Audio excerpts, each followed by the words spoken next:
Hello friends, welcome back to SN biology YouTube channel. मैं निकिता आपका अपने यूट्यूब चैनल पे बहुत बहुत स्वागत करती हूँ। तो आज हम डिस्कस करने वाले हैं बीपीएससी टीआरई 4 के सिलेबस के बारे में। बीपीएससी टीआरई 4 में साइंस का जो पोर्शन है आज हम उसकी बात करेंगे। साइंस के कौन से क्वेश्चन आते हैं, किधर कौन कौन से टॉपिक्स हैं, तो उसका हम एक एक्सपेक्टेड सिलेबस देखेंगे कौन कौन से टॉपिक्स हमको पढ़ने हैं और उसकी स्ट्रैटेजी क्या रहेगी, कौन कौन से बुक्स को यूज़ करना है, हमको कहाँ से पढ़ना है। तो जैसा कि हमने लास्ट कुछ एग्जाम्स में देखा कि जो बीपीएससी है वो डायरेक्ट एनसीईआरटी से क्वेश्चन पूछ रहा है। ठीक है, तो हमारा जो मेन फोकस होना चाहिए एग्जाम प्रिपरेशन का वो एनसीईआरटी बेस्ड होना चाहिए। तो हम अपने जितने भी टॉपिक्स करेंगे वो सबसे पहले हमारे स्ट्रैटेजी में क्या होना चाहिए, हम सबसे पहले एनसीईआरटी को डिस्कस करेंगे। ठीक है, तो सबसे पहले हमने देखा 6 to 8 का जो टॉपिक है, 6 to 8 का जो एग्जाम होगा टीआरई 4 का, तो उसमें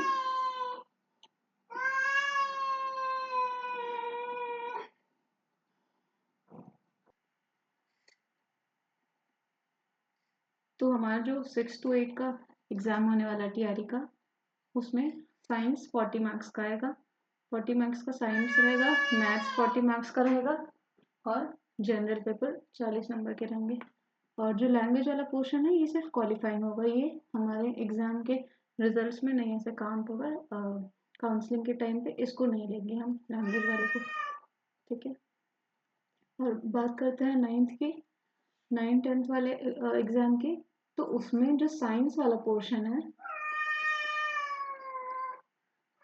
साइंस वाले पोर्शन में 80 मार्क्स के आएंगे साइंस, इसमें हमारा मैथ्स वाला पोर्शन नहीं रहेगा। ठीक है, तो आज हम एक एक करके सिलेबस को देख लेते हैं। साइंस में हमारा 3 मेन ये है, फिजिक्स, केमिस्ट्री और बायोलॉजी। तो इन तीनों से ही क्वेश्चन आने वाले हैं। तो एक एक करके फिजिक्स, केमिस्ट्री, बायोलॉजी के हम सिलेबस को देख लेते हैं, क्या क्या सिलेबस है और कौन कौन सी बुक से हमको पढ़ना है, कौन सी क्लास के एनसीईआरटी को प्रेफर करना है। तो साइंस का जो सिलेबस, फिजिक्स का जो सिलेबस है, उसमें जो सबसे पहला टॉपिक है हमारा यूनिट एंड मेजरमेंट। तो इसको हमको 11th की एनसीईआरटी से करना है। बहुत बेसिक सी चीज़ें पढ़नी है, सारा नहीं पढ़ना है। उसमें यूनिट्स कौन कौन सी होंगी, ठीक है, एसआई यूनिट और डायमेंशंस थोड़े बहुत। ठीक है, डायमेंशंस।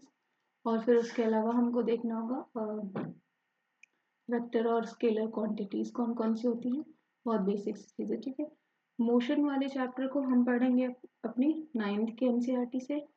ठीक है, फोर्स एंड प्रेशर वाले चैप्टर को हम पढ़ेंगे अपनी 8th के एनसीईआरटी से प्लस 9th के एनसीईआरटी से।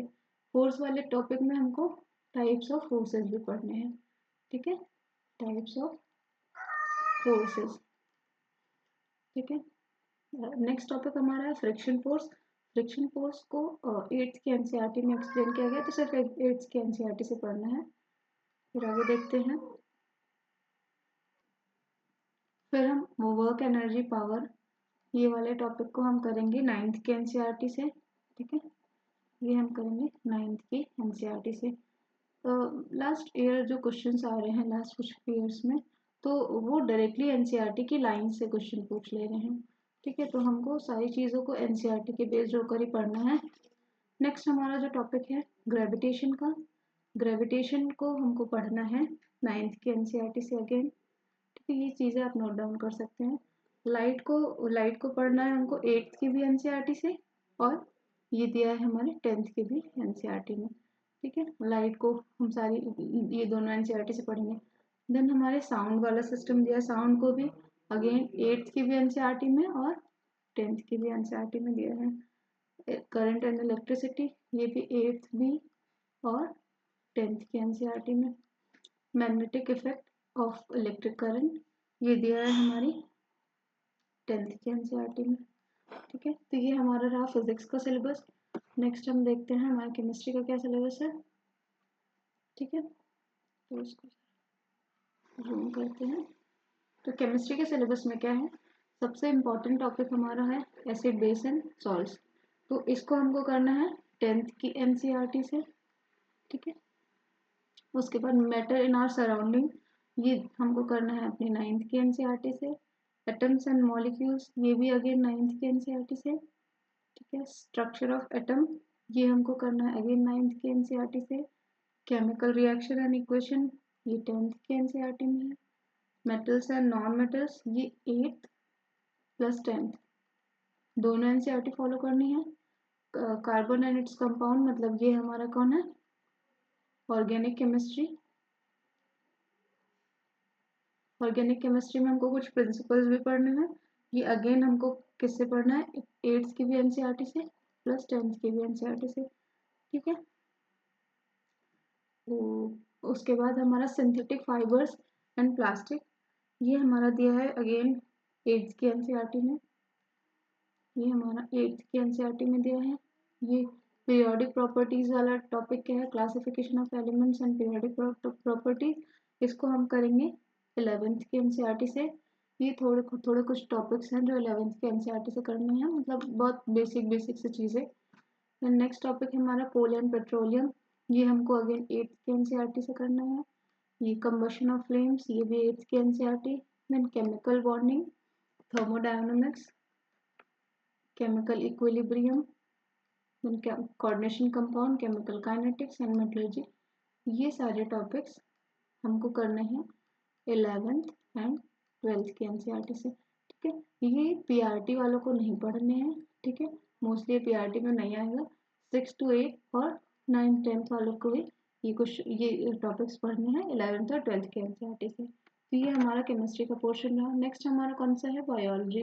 बायोलॉजी में सबसे पहला टॉपिक क्या है, cell and tissue. Cell and tissue को हमको पढ़ना है 8th प्लस 9th के एनसीईआरटी से। लाइफ प्रोसेसेस, इसमें न्यूट्रिशन वाला टॉपिक है, इसको हमको करना है 10th के एनसीईआरटी से। लिविंग वर्ड को करना है 11th से, ठीक है। ह्यूमन फिजियोलॉजी, प्लांट फिजियोलॉजी, इसको हमको 8th और 10th दोनों के एनसीईआरटी से करना है। प्लांट फिजियोलॉजी के लिए हमको कुछ 11th के एनसीईआरटी के टॉपिक्स को भी पढ़ना पड़ेगा, ठीक है। देन रिप्रोडक्शन वाला टॉपिक है वो उसको 10th प्लस 8th में भी दिया है रिप्रोडक्शन वाला topic. Then ecology and environment 10th से पढ़ना है। पॉल्यूशन को करना है 8th की एनसीईआरटी से। ह्यूमन आइज को करना है 10th की एनसीईआरटी से। Conservation of animals and plants ये 8th की एनसीईआरटी से। इसमें एक्सीटिव कंजर्वेशन, एनसीटिव कंजर्वेशन, इस पर क्वेश्चन अक्सर करके आते हैं। हेल्थ एंड डिजीजेस ये अगेन 12th की एनसीईआरटी से करना पड़ेगा क्योंकि उसमें सारे डिजीजेस दिए हुए हैं। देन हेरिडिटी, हेरिडिटी के लिए करना है हमको 10th का NCERT. Improvement in food resources ये हमको करना है अगेन 9th की एनसीईआरटी में दिया है। माइक्रो ऑर्गेनिजम्स ये 8th की एनसीईआरटी में दिया है। और क्रॉप प्रोडक्शन एंड मैनेजमेंट ये भी 8th की एनसीईआरटी में दिया है। ये सारे हमारे बायोलॉजी के टॉपिक्स हो गए। तो ऐसे हमने करके देखा कि कौन कौन से टॉपिक्स को हमको कहाँ से पढ़ना है, ठीक है। तो ये सारी चीज़ें आप नोट डाउन कर सकते हैं कि कौन कौन से एनसीईआरटी आपको फॉलो करनी है। तो सबसे पहले आपको मैं रिकमेंड करूँगी तो सबसे पहले आपको क्या करना चाहिए, सारी एनसीईआरटी के जितने भी टॉपिक्स दिए हैं उन टॉपिक्स के नोट्स बनाइए, ठीक है। उन टॉपिक्स के नोट्स पहले अपने आप से बनाइए, ठीक है। फिर उसको समझिए, फिर उसके बाद ही एमसीक्यूज पे जाइए। एमसीक्यूज करेंगे तो उससे आपको पता चलेगा किस हिसाब से क्वेश्चंस आते हैं। देन फिर रिवीजन करिए, ठीक है। जो टॉपिक्स आपने किए उसका रिवीजन करिए। इस चैनल पे मैंने एक सीरीज स्टार्ट की है जिसमें मैं एनसीईआरटी बेस्ड सारे टॉपिक्स करवाने वाली हूँ। अभी मैंने बायोलॉजी से स्टार्ट किया है, अगर टाइम रहा बीपीएससी टीआरई 4 से पहले तो मैं केमिस्ट्री और फिजिक्स के भी टॉपिक्स करवाऊंगी जिसमें मैं एनसीईआरटी लाइन बाय लाइन भी रीड करती हूँ, ठीक है। तो आप वो वीडियोस को चेक कर सकते हैं। Thanks for watching. अगर कोई सजेशन या कोई प्रॉब्लम हो तो आप मुझे कमेंट सेक्शन में बताना ना भूलें। Thank you so much.